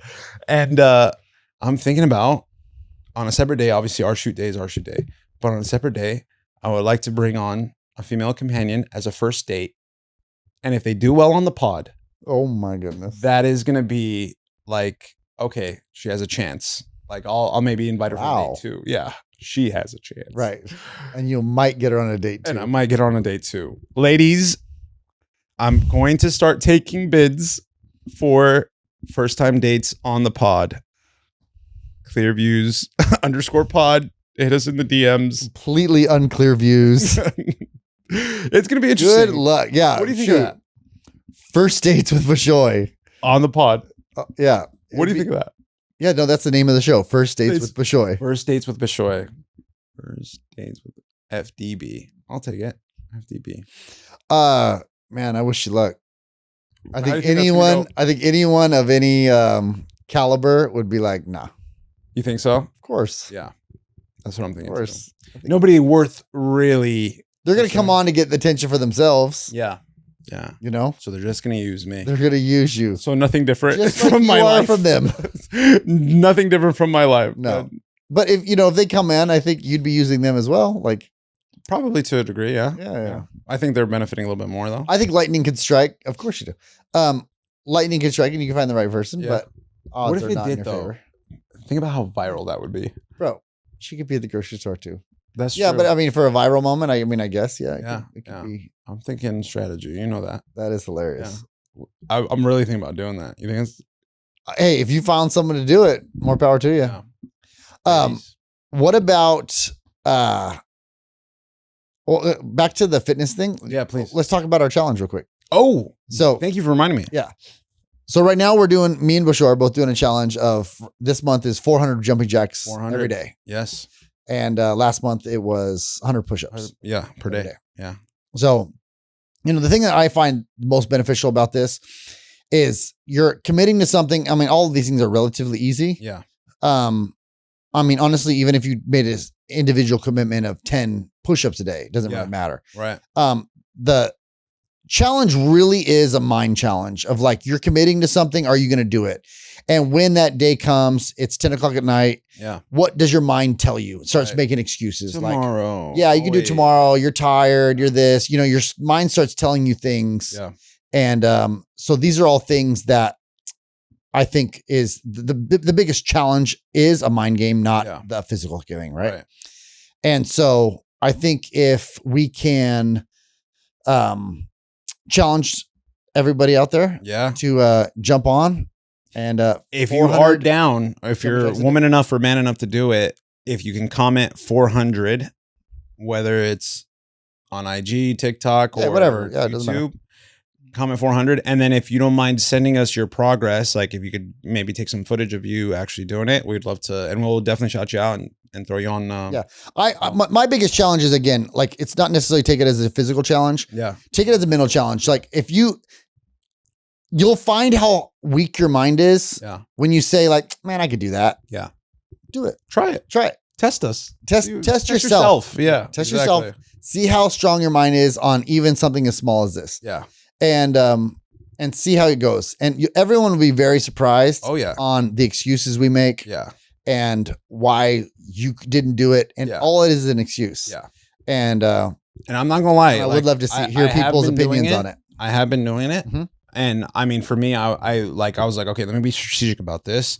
I'm not in cardiovascular shape to where I can knock out 400 jumping jacks in a row. Right. So I break it up, especially during my workout. What do you do? What? So this is what I've been doing. Like, I like to do circuit training. Mm-hmm. So for instance, if like it's a back day, I'll do like one back workout, superset it with like a try, and then a third back workout.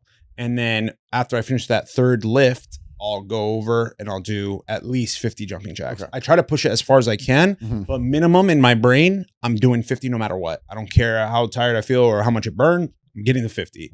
And then I go back to another set, 50. Yeah, right. Another set, 50. Back 50 until I get to 400. Right. How have you been doing it? I do 4 sets of 100. Okay, so you just do 100 straight out. Yeah, I start my workout with 200, and then I typically end my workout with 200. Oh, okay, so you use it kind of like a warm up, and then you finish off. Yeah. Okay, I like that. Yeah, that's kind of how I do it. You're able to get to the 100? Yeah. No problem? Yeah, calves start to burn, especially at the 400. Yeah. Dude, my calves are tight. Yeah, they get tight, especially at the beginning, just because it's not something I do all the time. Yeah. But yeah, I mean, even at the push-ups. Yeah, that was hard. Later in the month. Yeah. I definally get fatigued. For sure. My I was low-key dying on push-ups. But I was able to start, like, I started doing like 10 sets of 10. Okay.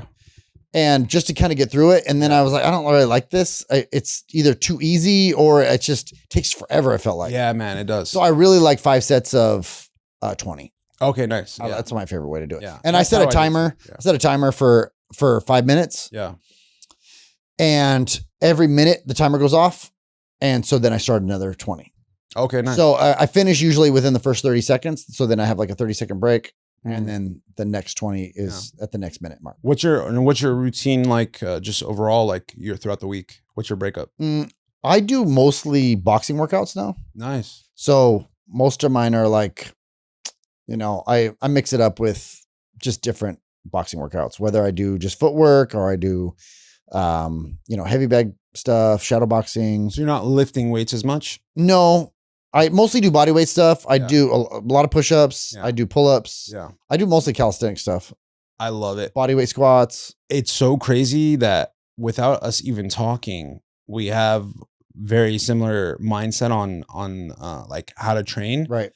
Because, obviously with the days back in the day with Evan and with you too, like we were like all about weights. Oh yeah, definitely.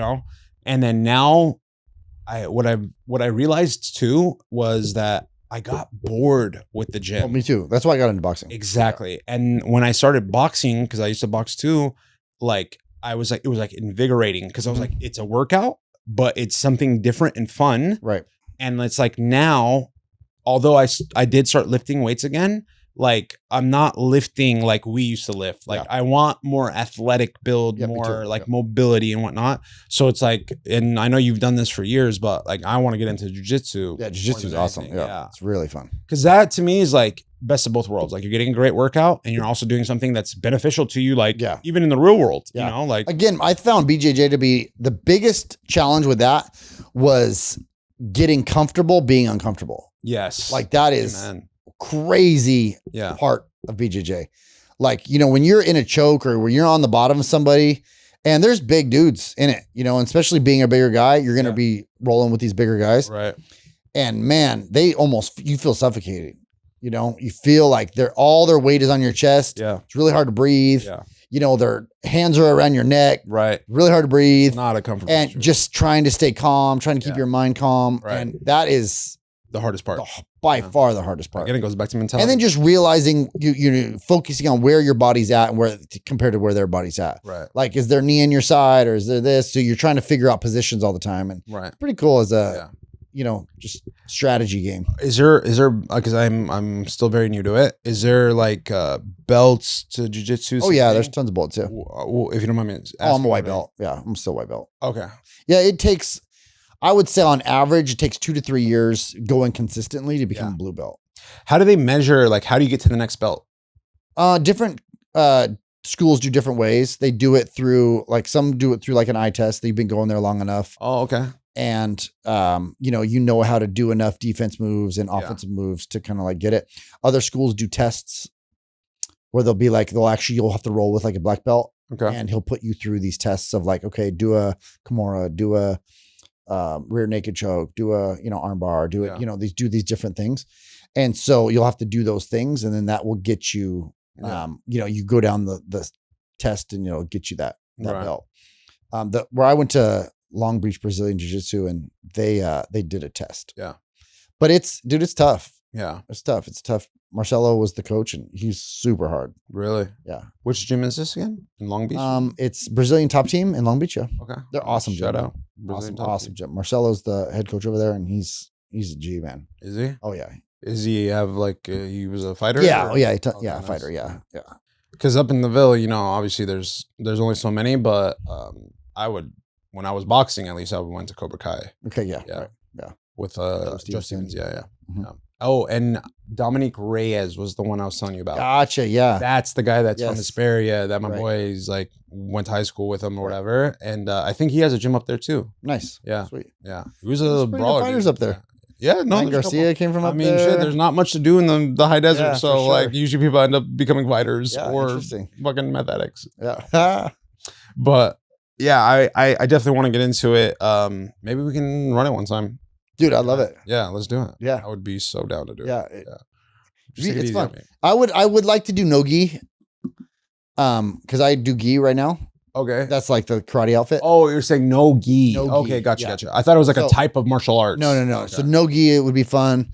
I've rolled with that in at another gym that I go to, and I like no gi a lot. I think we should go and then record that experience. Yeah, let's do it. Let's do that. Roll you up. Yeah.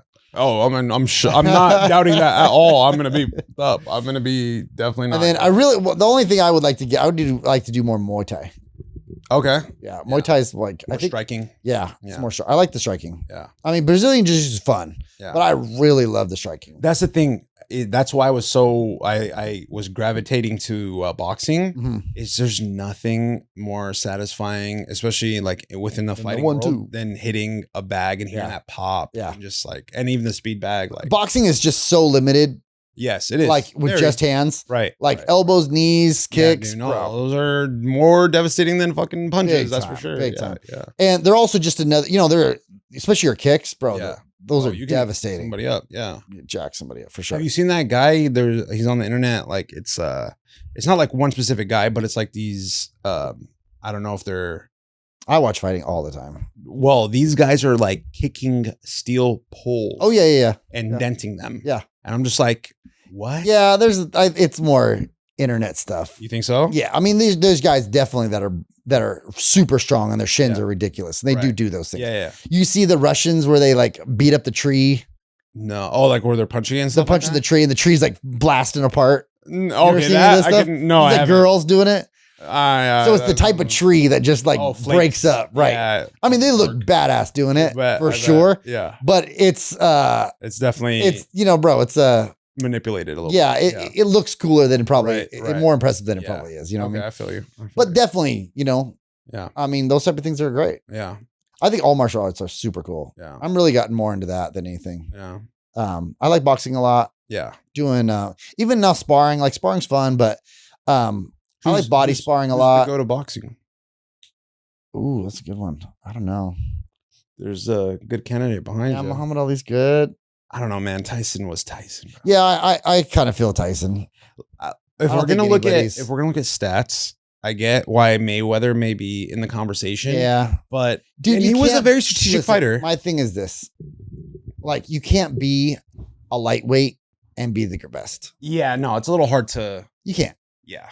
Because the reality is, in the real world, there's a ton of big dudes that would beat the shit out of him. Up. Yeah. Fuck him So up. it's like you can't. And there's a reason why he has 4'6'5", 300-pound body around. That's what I'm saying. Yeah. I think Prime Mike, I always compare everyone. I think everyone's like, yeah, but he's got this and he's got that. This is back to the Kobe Jordan thing. Yeah. Prime Jordan, I think nobody touches him. If there's one day on the planet where it's like nobody's beating this one guy, you take the best day he ever played ever. I don't think that nobody's beating Jordan. So you think 81-point Kobe? Yeah, I don't think it matters. I don't think a point thing matters. I'm just saying talking about Kobe. No, I think that was a great Kobe. He had 9 straight 40-point games? Yeah, no, I know. But see, I understand all those things. But I'm talking about on one particular day. Yeah. Who is winning all of these things? I think there's no one that beats Jordan. I don't know, man. It would be close. I'll say that. No, I definitely wouldn't think it would be a walk in the park for you. I'm talking about like maybe like 11-10 close. Yeah. Yeah. Jordan. Literally Kobe. Yeah. So number 2. I mean, I would have loved, it would have been dope to see that. Obviously, but in the fighting game, I think, okay, have you watched Tom Aspinall or John Jones? Who do you got on that? Yeah, man. So I would like Aspinall to take it, but I just think John Jones is just like, he's got the track record to back it. Yeah. I mean, I love John. I think John is savage. Yeah. I love that he's a Christian. Yeah, I love everything about him. But I think Tom takes him. You think so? Is there a fight coming up with them? I think John's going to give up his belt. They're calling for it now. Hand it off? Yeah, I don't think he's going to fight Tom. I don't think he should. I think it would be very risque for him. I don't think he should. Tom Why? Has a lot to benefit, whereas John doesn't have anything to benefit. Yeah, he has a ton to lose. He has legacy here. Yeah. And why are you going to fight this young prime fighter and you're way past your prime? And then what are we doing? Yeah. And a weight class that Tom is completely natural at, and you had to struggle to even make that weight. But I'll ask you this: if John did take it, skill wise, though, I think John's got him. But if he takes that fight and he wins, do you think that cements him as the GOAT? I think John's already the GOAT. Really? I think John's GOAT, and I don't think he needs to fight him to be GOAT. Yeah. Unless it was fighting is different than any other sport. Do you think John is the type of guy to take a fight for money or no, just for pride? I think Mayweather did it for money. I don't think John's going to take it for money. I think John's GOAT. Yeah. John's or Demetrius Johnson. I think Mighty Mouse. Okay. He is amazing. Yeah. And then George St. Pierre too. Those three are my top 3. Yeah. I think John took Francis. Really? I think John would have beat the shit out of Francis. That's one fight. This is a big boy, bro. I don't give a fuck. I think John would have jacked him. I'm just happy I got your I'm just joking. Because Cyril Gane, that was a super close fight between Ngannou and Francis. Okay. And John just walked through Cyril Gane. Okay, let me switch it over to something. What's your opinion on Jake Paul as a boxer? He's good. I think he's actually really very good. No, he's good. Here's my opinion on him and Logan. I think although they're both known very good athletes. Exactly. I think they're athletes first that just found a niche in entertainment through social media and YouTubing and stuff like that. But the reality is, at their core, who they are, they're athletes. Yeah, no, they're good athletes. I mean, Logan Paul's in WWE, right? Yeah. He doing flips and all this stuff. Bro, Yeah. amazing. Yeah, it's crazy. Like, I'm like, dude, and what's crazy is a lot of the WWE wrestlers do not like him only because they've put in lifetimes of like practice and going through like the stages of it, like, starting off at the bottom. Right. And he walks in and as a YouTuber and blows them out of like competing with these guys. Yeah, competing with them physically and everything. In all He's also bringing a huge crowd. 100%. So I mean, he has a lot to bring. Oh, for sure. No, 100%. Yeah. You know what I mean? But I'm just saying, like, as a fellow wrestler, it's only 8. Okay. Yeah.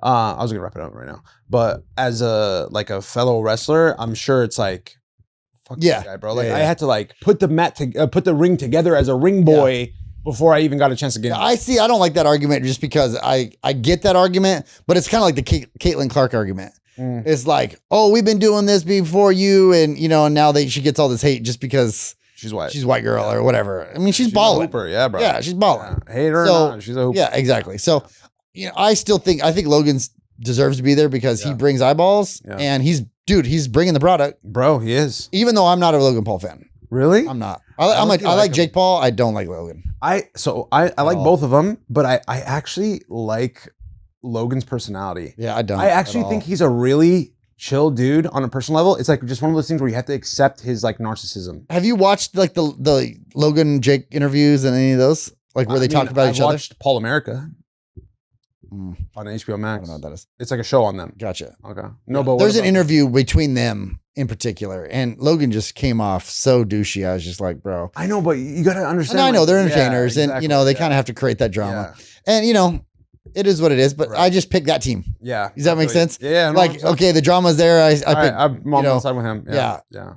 Drake's a good fighter. I mean, I still think they're both trolls. Oh, for sure. They're both these things. Yeah.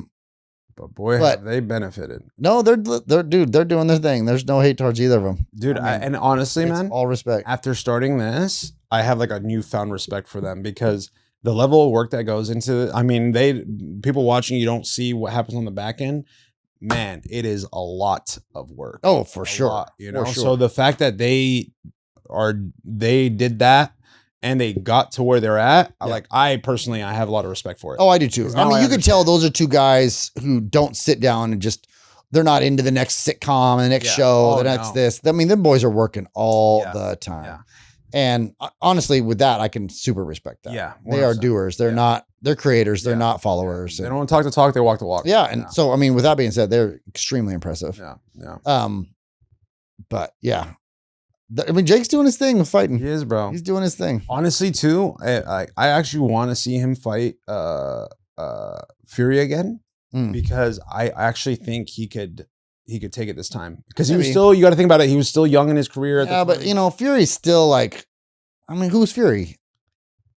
I know, but I mean, at least they'll give him the respect of like, okay, he fought a legitimate boxer. Yeah, I mean, I think he needs to fight a legitimate boxer. Why does he have to fight Fury again? Fight somebody else. I mean, he could do that. Yeah, I mean, I just kind of fighting that L. I don't like that he. Yeah, I know, but I don't like that he fights. I mean, I understand why he fights, and it brings the other person a big payday. Big. But when you're fighting legends. Yeah. And you're making them kind of look bad. Yeah. I'm just kind of not into that. Yeah, no, it was a little over. The Tyson thing was ridiculous. Yeah, it was a big letdown. I mean, we paid for that and it was like, whoa. Yeah. You know what? Like crashed the Netflix. Yeah. It was wild. Yeah. So that was rough. Yeah. But I would like to see him actually, like if he's really wanting to take boxing like serious, would you say he does? Yeah. Like just start fighting legitimate boxers. Yeah. Yeah. But again, they know it's a strategy, just like Mayweather, he would fight. If he fights a nobody and gets smashed, it's like, oh, he's screwed. Yeah, his reputation is pretty rough. Because that's the thing that is like, and he probably would get smashed. You think so? I do.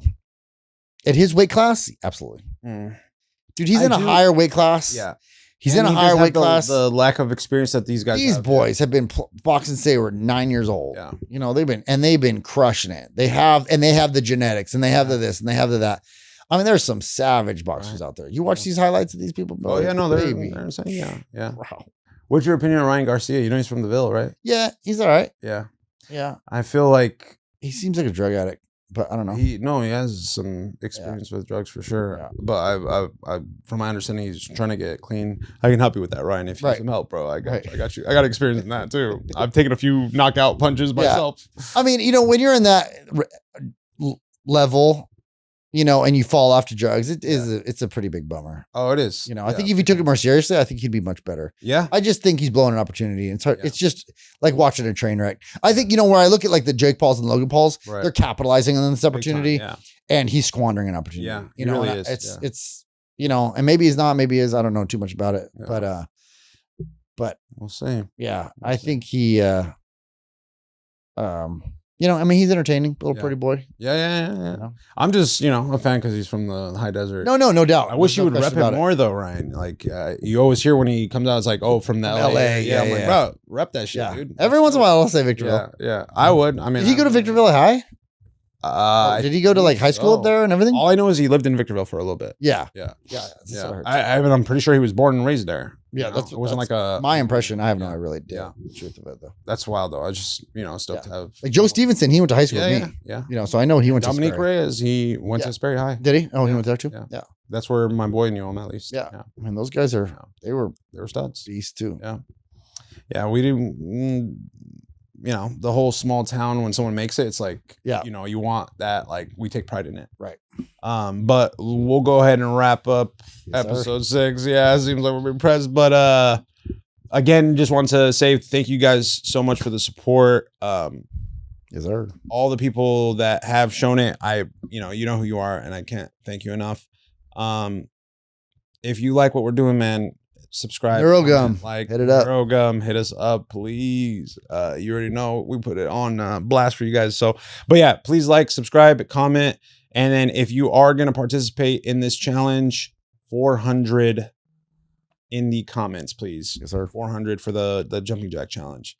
And aside from that, it's a wrap. All right, baby. Mr. Tim, thank you, sir. Appreciate you.